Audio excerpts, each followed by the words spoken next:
성도 여러분, 인생을 사시면서 가시에 찔려본 경험 누구나 다 있으실 것입니다. 우리 가운데 어느 누구도 가시를 좋아하는 사람,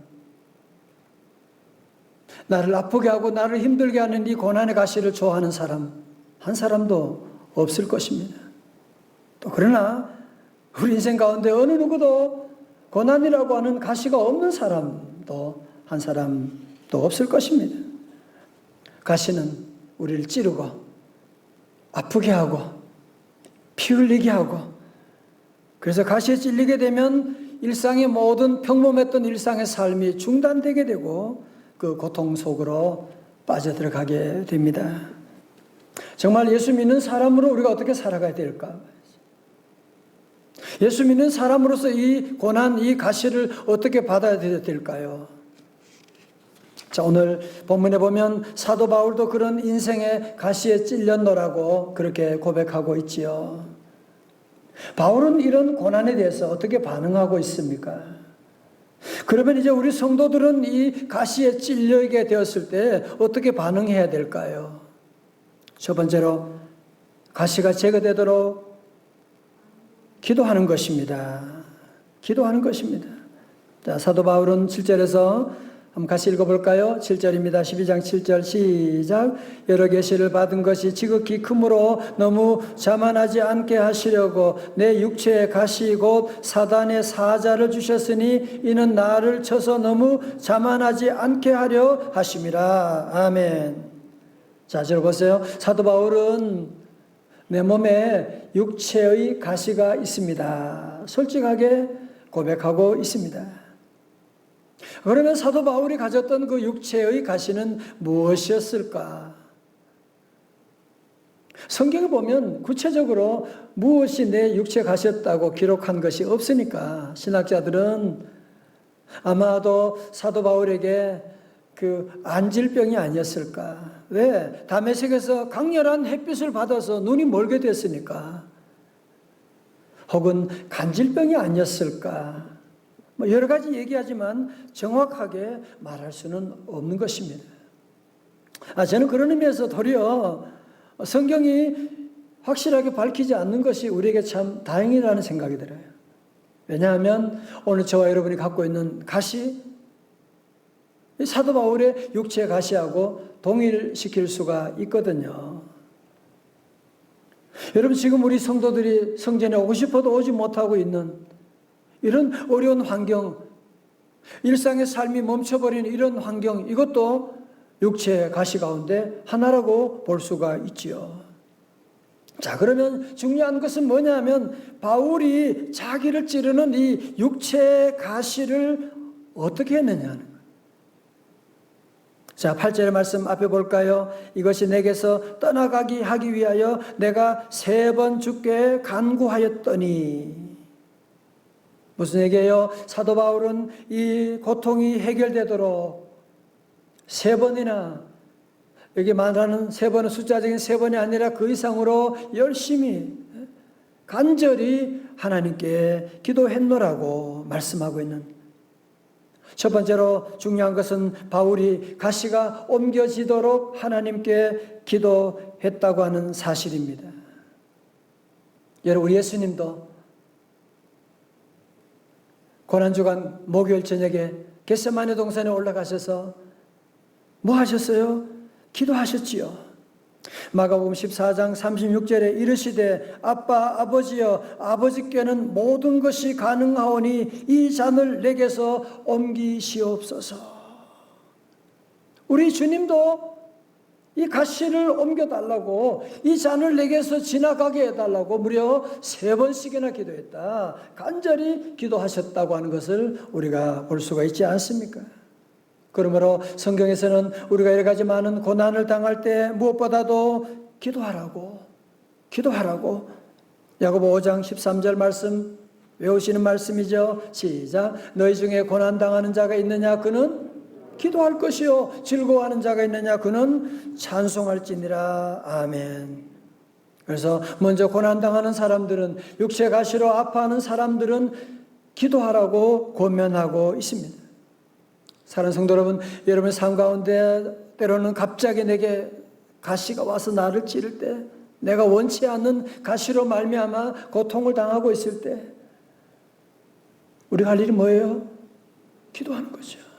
그렇습니다. 우리 사랑하는 성도 여러분, 이 땅에 사는 동안에 때로 가시가 있을지라도 절대로 낙심하지 말고, 우리가 할 일은 무엇입니까? 우리도 바울처럼, 예수님처럼 끝까지 주님께 나가 기도하고 나가는, 하나님이 나를 도와주신다, 하나님은 내 길을 인도해 주신다, 우리 하나님은 응답해 주신다, 주님 안에 능치 못함이 없다라고 하는 것을 믿고 기도하며 나가는 성도들 다 되시기를 주님의 이름으로 축원합니다.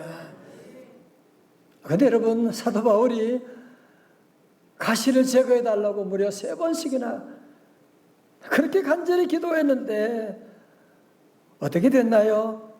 9절의 말씀 보시면 하나님께서 나에게 이르시기를 내 은혜가 네게 족하도다. 그러시면서 이 바울이 그렇게 기도했는데도 불구하고 하나님은 바울의 기도를 거절하시고 그 가시가 제거되지 않고 그 안에 남아있게 되었더라고 하는. 성도 여러분도 기도 생활 해보면 기도 응답보다도 기도 응답받지 못한 일이 훨씬 더 많이 있지 않습니까? 내가 그렇게 기도하고 그렇게 기도했는데, 그럼에도 불구하고 응답받지 못했을 때, 고난이 옮겨지지 않고 나를 끝까지 괴롭히고 있을 때, 그러면 그때 우리가 할 일은 무엇입니까? 두 번째로 가시의 의미를 발견하는 것입니다. 여러분 7절 말씀 다시 한번 읽어볼까요? 바울은 자기에게 있는 이 육체의 가시를 뭐라고 설명하느냐? 다시 한번 읽어봐요. 7절입니다. 시작. 여러 계시를 받은 것이 지극히 크므로 너무 자만하지 않게 하시려고 내 육체의 가시이고 사단의 사자를 주셨으니 이는 나를 쳐서 너무 자만하지 않게 하려 하심이라. 아멘. 자, 여러분 먼저 여기서 우리 사도 바울에게 있는 그 육체의 가시, 바울의 몸을 괴롭히는 육체의 가시의 그 정체가 무엇이냐라고 하는 것 함께 보기를 원합니다. 육체의 가시 그 자체는 오늘 자세히 말씀 보세요.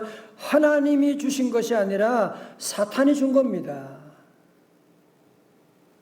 성경에서 사탄의 사자라고 말씀하고 있죠.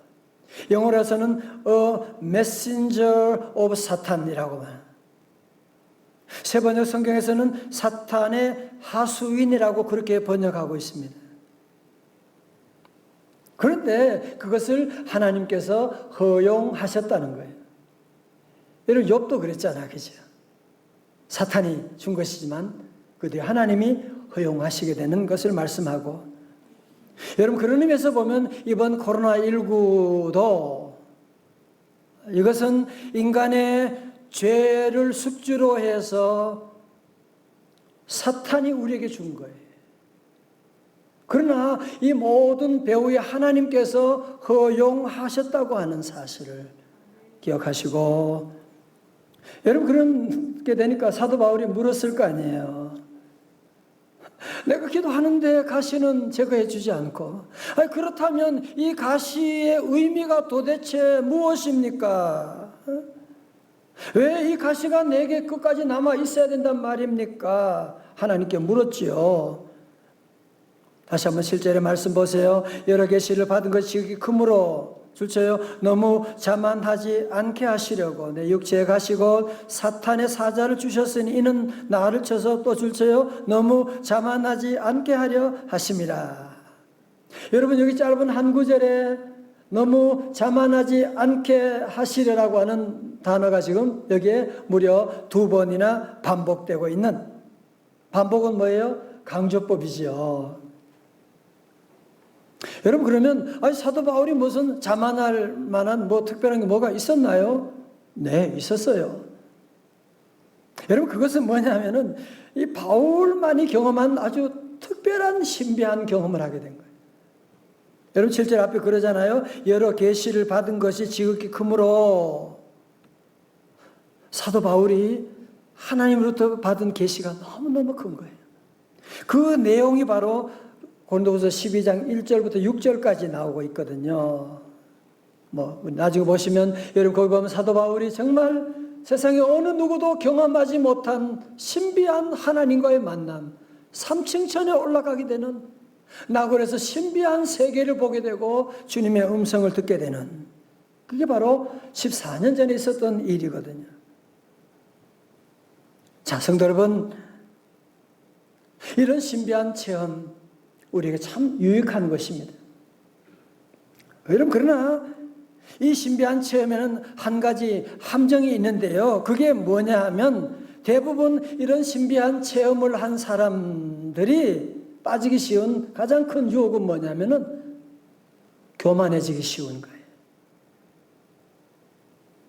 나만 특별한 체험을 했다. 방언 하나 하는 것만 가지고도 자랑하는 분들이 있는, 이런 신비한 체험을 하게 되면 자랑하고 교만하고, 여러분 사도 바울이 이런 신비한 삼층천을 경험하고 세계 선교를 다 감당했는데 만약에 그에게 육체의 가시가 없다면 얼마나 잘난 체하고 자랑하고, 그렇게 되면 그의 마지막 삶은 도리어 하나님이 받은 그 은혜가 저주가 되어서 그 인생은 비참하게 끝내버리고 말 텐데, 하나님이 그에게 육체의 가시를 그래서 주셨다는 거예요. 여러분, 그렇기 때문에 그래서 우리 하나님께 사도 바울에게 이런 육체의 가시를 주셨다는 사실. 베드로전서 5장 5절의 말씀, 하나님은 교만한 자를 대적하시되 겸손한 자들에게는 은혜를 주시느니라. 성도 여러분, 하나님의 은혜를 담는 그릇은 뭐라고요? 교만이에요. 반대요, 겸손이에요. 겸손. 그렇죠. 겸손의 그릇에 하나님의 은혜가 담기고, 인간관계도 마찬가지죠. 겸손한 사람들은 모두가 다 좋아하잖아요. 그러나 교만한 사람들은 연락도 안 해. 너무 잘난 체하고 누가 좋아하겠어요. 그러면 성도 여러분, 잘 기억하십시오. 고통이 우리를 힘들게 하지만, 그러나 고통이 우리를 망하게 하는 것은 아닙니다. 우리를 망하게 하는 것은 교만이라고 하는 것입니다. 여러분, 기업도 마찬가지거든요. 세계적 경제학자 짐 콜린스가 2010년에 출간한 위대한 기업은 다 어디로 갔을까 해서 몰락하는 기업의 5단계에서 1단계가 성공으로부터 자만심이 생겨나는 단계래요. 2단계가 원칙 없이 더 많은 욕심을 내는 단계라고 그렇게 말하고 있어요. 여러분, 이것은 기업도 마찬가지고 개인도 마찬가지고, 교만하게 되면 저도 마찬가지죠. 저도 교만하고 싶은 가능성이 100% 있는 사람이죠.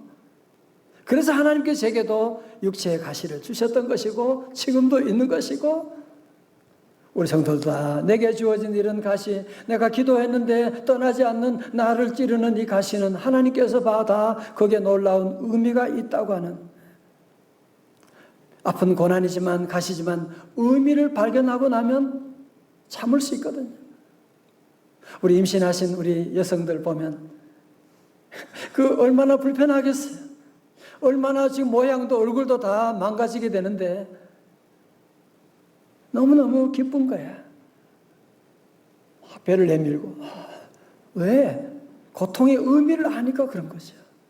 이제 몇 달 지나게 되면 여기에 새로운 생명이 태어나게 되는 그것을 바라보고 늘 참을 수가 있는 것이거든요. 세계 제2차 대전 당시에 그 악랄한 아우슈비츠 포로 수용소, 유대인을 죽이도록 만드는 그 포로 수용소에서 무려 3년 동안 죽어가는 사람을 보면서 그 사람들을 관찰했던 한 사람이 있었습니다.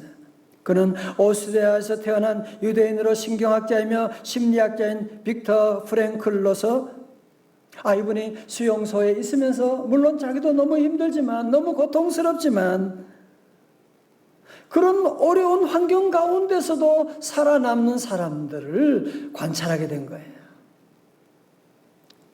그 사람들의 공통점이 있더라는 거예요.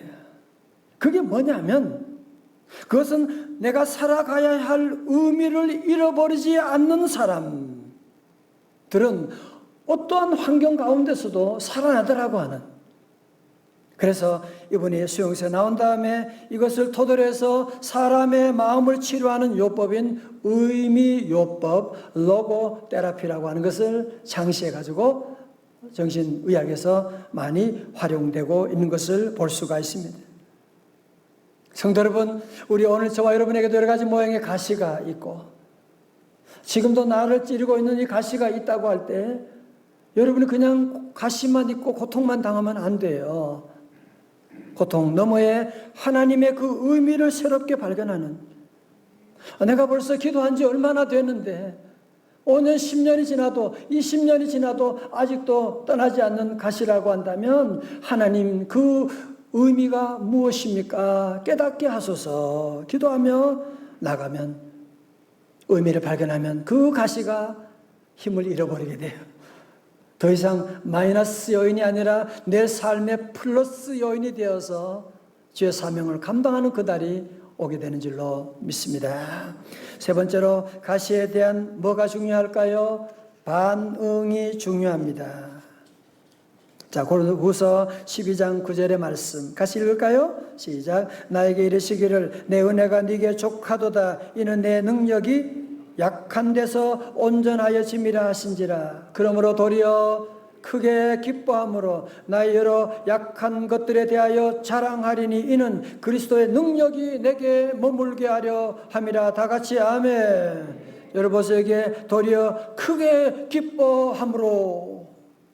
10절에도 그러므로 내가 그리스도를 위하여 약한 것들과 능력과 궁핍과 박해와 공고를 뭐하노니? 기뻐하노니. 왜? 이는 내가 약한 그때의 강함이라. 아멘. 자, 잘 보세요. 가시 아프죠. 여러분 생각해 보세요. 사도 바울이 지금 설교하다가 지금 많은 청중들이 있는데 갑자기 간질을 해가지고 쓰러진다든지, 눈에 말씀을 보고 준비하는데 눈이 안 보인다든지, 이 얼마나 지금 힘든 일이에요 지금. 처음에는 하나님 이 육체 가시를 제거해 주세요. 빨리 제거해 주세요. 이것 때문에 나 목회 못하겠습니다. 그랬는데 사도 바울이 엎드려서 기도하니까 이 가시가 보통 가시가 아니야. 이 가시 배후에는 하나님의 놀라운 목적이 있는 거야. 이것이 나로 하여금 자만하지 않게 하기 위해서, 그리고 이 가시는 보통 가시가 아니라 하나님의 능력이 머무는 자리라고 하는 것을 깨닫게 되고, 도리어 내가 약할 그때 강하다고 하는 것을 깨달은 다음에 그는 어떻게 해요? 나는 도리어 기뻐하리라. 도리어 기뻐하면서 그것을 받아들이고 있는 그런 귀한 모습, 이것이 바로 사도 바울이 고통에 대한 결론이었던 것입니다. 오늘 요절 말씀 야고보 1장 2절의 말씀 같이 한번 읽어볼까요? 시작. 내 형제들아 너희가 여러 가지 시험을 당하거든 어떻게 해요? 온전히 기쁘게 여기라 말씀은. 여기 온전히 기쁘게 여긴다는 말은 원어로 보면 기뻐 춤추라는 거예요. 여러 가지 모양의 시험을 당하거든.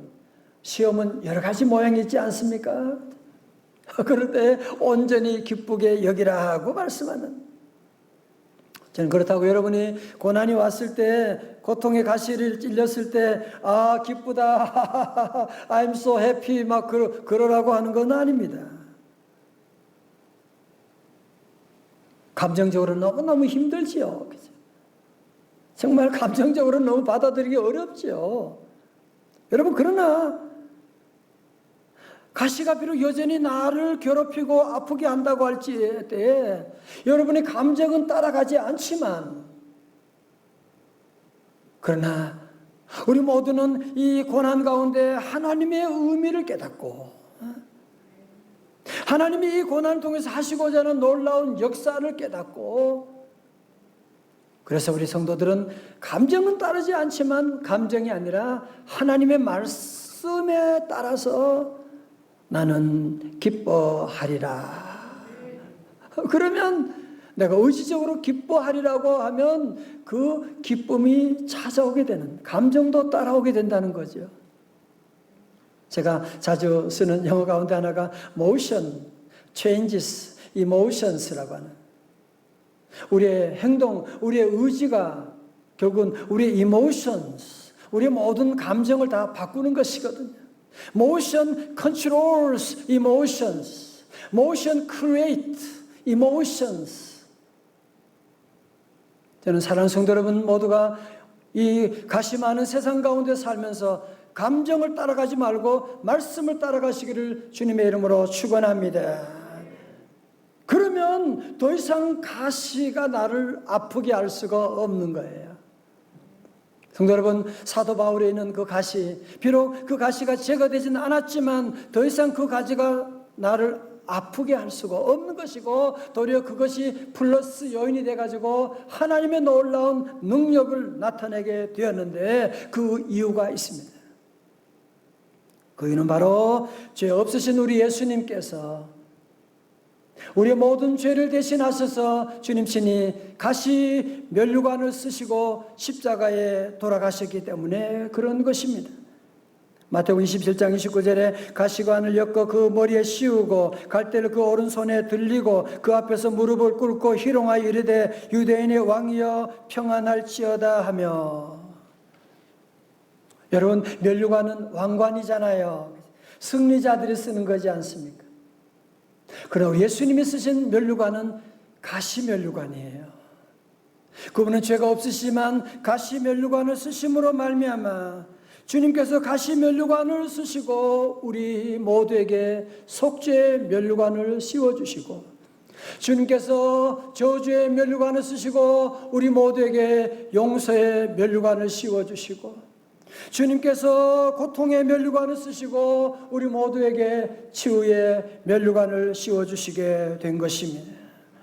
그러므로 성도 여러분, 그 날카로운 가시가 예수님을 찔러서 십자가에 돌아가시게 했기 때문에 더 이상 그 가시는 독이 소멸되어서 오늘 저와 여러분을 비록 찌른다고 할지라도 더 이상 그 가시가 우리를 힘들게 하는 것이 아니라 도리어 하나님의 능력이 머무는 자리가 되었다고 하는 사실을 깨닫고, 오늘 저와 여러분 다시 한번 기뻐하며 하나님께 영광 돌리는, 가시가 마이너스 요인이 아니라 가시 때문에 더 잘 되는 성도들 다 되시기를 주님의 이름으로 축원합니다.